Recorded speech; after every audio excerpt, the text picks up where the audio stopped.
ദാനമെന്ന് പറയുന്നത് കൊടുക്കുന്നവന്റെ ഔദാര്യമല്ല, അത് ലഭിക്കുന്നവന്റെ അവകാശമാണ് എന്ന പ്രവാചകമൊഴിയുണ്ട്. അനാഥരെയും അഗതികളെയും സഹായിക്കുന്നതും സംരക്ഷിക്കുന്നതുമെല്ലാം വളരെ പുണ്യമായ ഒരു പ്രവൃത്തിയായി പരിശുദ്ധ ഖുർആൻ വിലയിരുത്തുന്നു. സക്കാത്ത് തുടങ്ങിയ പദങ്ങളൊക്കെ നമുക്ക് വളരെ പരിചിതങ്ങളാണ്. ശ്രീമദ് ഭഗവത്ഗീതയും ദാനത്തിന്റെ മാഹാത്മ്യത്തെക്കുറിച്ച് ചിന്തിക്കുന്നുണ്ട്. ദാതവ്യമിതിയദ്ദാനം എന്നാണ് പറഞ്ഞിരിക്കുന്നത്. അതായത് ദാനം ചെയ്യേണ്ടത് തന്റെ ഉത്തരവാദിത്തമാണ്, തന്റെ ചുമതലയാണ് എന്ന ബോധ്യത്തോടുകൂടി ചെയ്യുന്ന ദാനമാണ് ഏറ്റവും മഹത്തായ ദാനം, അല്ലെങ്കിൽ ഏറ്റവും സാത്വികമായ ദാനം.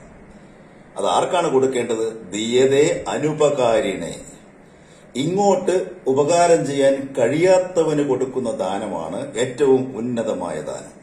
ഇങ്ങോട്ട് സഹായം ചെയ്യുവാൻ കഴിയുന്നവന് ദാനം കൊടുക്കാൻ പാടില്ല എന്നുള്ളതല്ല അതിന്റെ അർത്ഥം. പക്ഷെ ഏറ്റവും ഉന്നതമായ, ഏറ്റവും സാത്വികമായ, മഹത്തായ ദാനം എന്ന് പറയുന്നത് ദാനം ചെയ്യേണ്ട തന്റെ കടമയാണ് എന്ന് മനസ്സിൽ ഉറപ്പിച്ചുകൊണ്ട് ഇങ്ങോട്ട് സഹായം ചെയ്യുവാൻ സാധിക്കാത്ത ആളുകൾക്ക് കൊടുക്കുന്ന ദാനമാണ്. പിന്നീട് വേറെയും ചില കാര്യങ്ങൾ ശ്രദ്ധിക്കേണ്ടതായിട്ടുണ്ട്. 3 ഘടകങ്ങൾ നമ്മൾ ശ്രദ്ധിക്കണം. ദേശേ കാലേ ച പാത്രേ ച. ദേശം, കാലം, പാത്രം, ഈ 3 കാര്യങ്ങൾ നമ്മുടെ മനസ്സിൽ ഉണ്ടായിരിക്കേണ്ടതാണ്. ദേശം എന്ന് പറയുകയാണെങ്കിൽ നമ്മൾ വികസന പ്രവർത്തനങ്ങൾ, സഹായങ്ങൾ കൊടുക്കുന്ന ദേശം അത് അർഹതയുള്ളതായിരിക്കണം. ഇപ്പോൾ നമ്മൾ ആധുനിക കാലത്ത് ചില കാര്യങ്ങൾ കണ്ടുവരുന്നുണ്ട്. രാഷ്ട്രീയക്കാർ, ജനപ്രതിനിധികളൊക്കെ തങ്ങളുടെ നിയോജക മണ്ഡലത്തിൽ ധാരാളം വികസന പ്രവർത്തനങ്ങൾ കൊണ്ടുവരും. അത് നല്ല കാര്യം തന്നെയാണ്, തെറ്റു പറയുന്നില്ല. പക്ഷെ അതേസമയം തന്നെ തീരെ വികസനം എത്തിനോക്കാത്ത പ്രദേശങ്ങളും ഒരുപക്ഷെ തൊട്ടയൽപ്പക്കത്തൊക്കെ ഉണ്ടായിരിക്കാം. അപ്പോൾ അങ്ങനെയല്ല വേണ്ടത്. വികസന പ്രവർത്തനങ്ങൾ എല്ലാ പ്രദേശങ്ങളിലും ഒരുപോലെ എത്തണം. ഒരു പ്രദേശത്ത് മാത്രം വികസനം ഒതുക്കുക അല്ലെങ്കിൽ വികസന പ്രവർത്തനങ്ങൾ നടത്തുക എന്ന് പറയുന്നതിന്റെ പിറകിൽ ഒരു ദാന മനസ്ഥിതിയല്ല ഉള്ളത്. പിന്നെയോ അധികാരത്തിൽ ഇനിയും വരുവാൻ തനിക്ക് വോട്ടർമാരുടെ സഹായം ആവശ്യമുണ്ട് എന്നുള്ളൊരു സ്വാർത്ഥ ചിന്തയായിരിക്കും പലപ്പോഴും ഉണ്ടായിരിക്കുക. അത് പാടില്ല. അതുപോലെ തന്നെ കാലം നോക്കേണ്ടതായിട്ട് തക്ക സമയത്തായിരിക്കണം നമ്മളുടെ ദാനപ്രവൃത്തി. ഇപ്പോൾ വരൾച്ചയുടെ സമയത്ത് ധനസഹായം നൽകുന്നത് നമ്മൾ കണ്ടിട്ടുണ്ട്. നല്ല കാര്യം തന്നെയാണ്.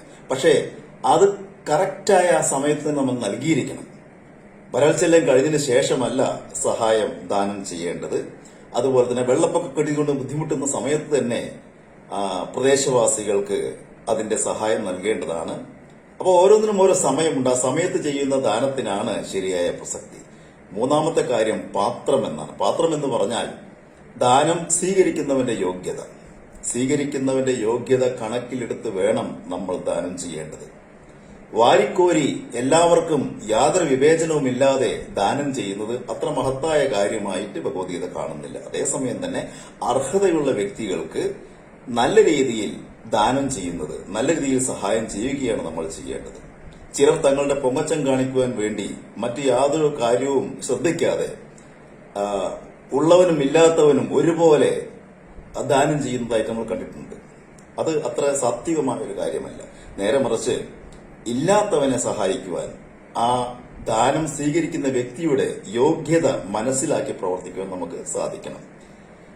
17ാം അധ്യായം ശ്രദ്ധാത്ര വിഭാഗ യോഗത്തിൽ 20ാമത്തെ ശ്ലോകത്തിൽ ഇങ്ങനെ പറയുന്നു: ദാതവ്യമിതിയദ്ദാനം ദീയതേ അനുപകാരിണേ, ദേശേ കാലേ ച പാത്രേ ച തദ്ദാനം സാത്വികം സ്മൃതം. നന്ദി, നമസ്കാരം.